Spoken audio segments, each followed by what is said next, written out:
Good morning, children. Now we are going to start with exercise 4.1. It is question number 2. This question has been given you in your classwork yesterday. Now I'm explaining you again. In this question, in question number 2, you have to frame the equations only. The word problem is given. Here word problem is given and you have to frame the equation for it. The question is that the area of a rectangular plot is 528 square meter. Many of the students read it as 528 meter square. It is wrong reading. The correct reading is that 528 square meter. It is representing an area. And if we read it as 528 meter square, it means that we are going to represent a square whose each side is 528 meter. So there is a great difference in 528 square meter and 528 meter square.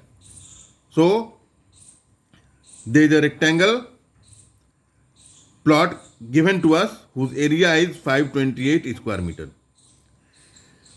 And the relation of length and breadth is given. The relation is that the length of the plot is 1 meter, 1 more than twice its breadth. Find the length and breadth of the plot. It means that the relation of breadth and length is given. Whatever the value of breadth will be there, the length will be 1 more than twice its breadth. Okay?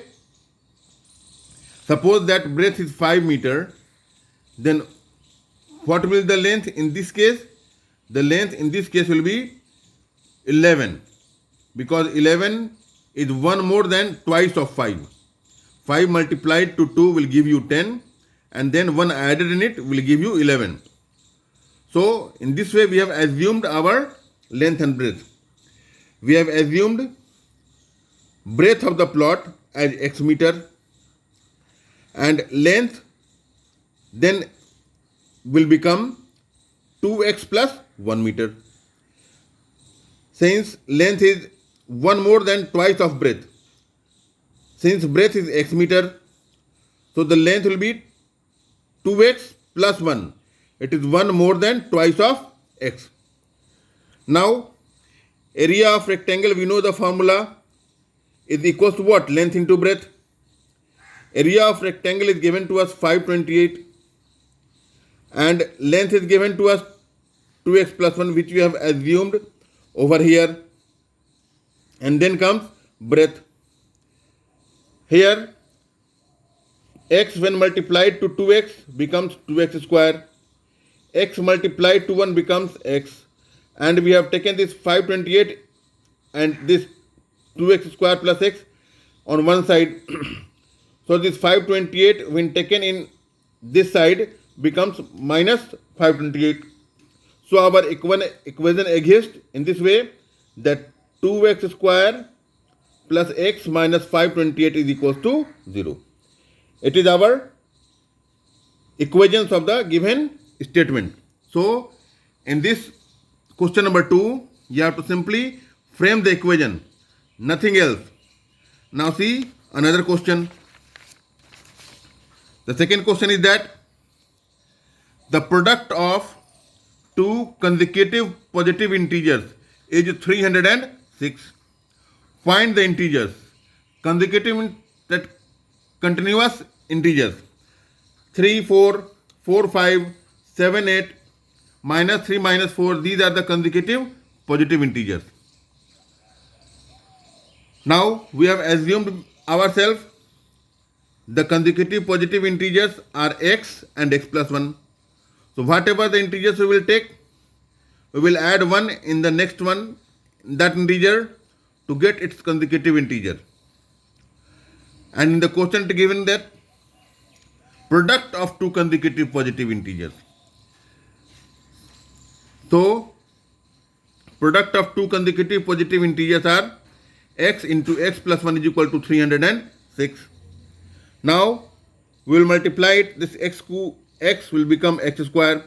X multiplied to 1 becomes x. And then this 306 is taken in LHS, becomes x square plus x minus 306 is equals to 0. This is our equation. You have to simply frame the equation. Now, the next question, it is related with age problem. Now, Rohan's mother is 26 years older than him.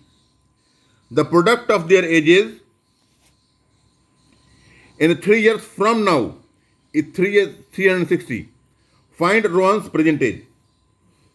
We have assumed by ourselves that Rohan's present age is x years. Since his mother is 26 years older than him, so we will take x plus 26 as his mother's age. Since we have to find out the product of their ages after 3 years, because in the question it is given that the product of their ages in 3 years from now. It means that whatever their ages will be at present, we have to find the age after 3 years, and then we will find out the product which will be equal to 360. In this way, the age of Rohan's mother 3 years from now, which is present is x plus 26, will become x plus 29. X plus 26 plus 23 will give us x plus 29. And Rohan's age will be added simply 3 in his present age, which is x years. Now we have added 3 in the present age of Rohan. Now the product of x plus 29 and x plus 3 will give us x square plus 32x plus 87 is equal to 360.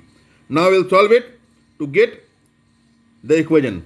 Although this is also correct, but if you want to put this 360 in LHS, it will become x square plus 32x minus 273. When we will subtract 87 from 360, we get 273. So, in this way, you are having equations. And the rest question you will try to solve by yourself. Now I am going to discuss exercise 4.2. In exercise 4.2, you have to simply find out the factorization method for solving the quadratic equation. In exercise 4.2, in question number 1, solve the following by factorization method. The question is that x square minus 3x minus 10 is equal to 0. We have to factorize it to get its answer, to get the zeros, to get the roots or solution. Here, x square minus 3x minus 10, we have to split this 3x in such a way that when you multiply it, it becomes equal to minus 10 into x square is equal to minus 10x square. It means that if we multiply the split of this minus 3x, then the product must be equal to minus 10x square. And when we will add or simplify it, we must get minus 3x, the middle term. It is called middle term split method. Generally, you have to factorize a number using middle term split method, which you have studied in standard 10, standard 8 also.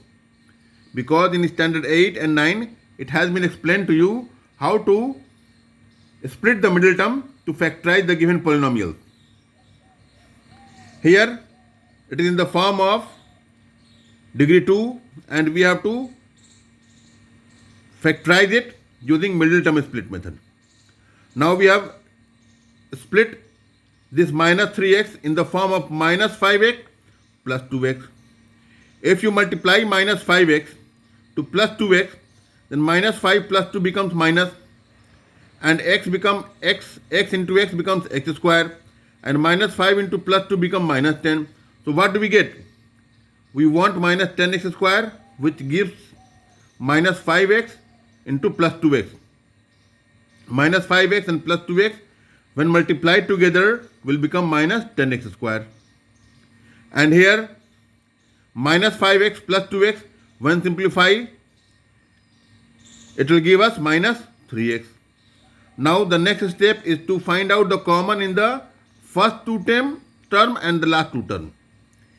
The common term in the first two term is x. So we have taken x common in them. So x into x minus 5. Then in the last two terms 2 is common. So we have again taken 2 common in them. It becomes x minus 5. Now what do we observe?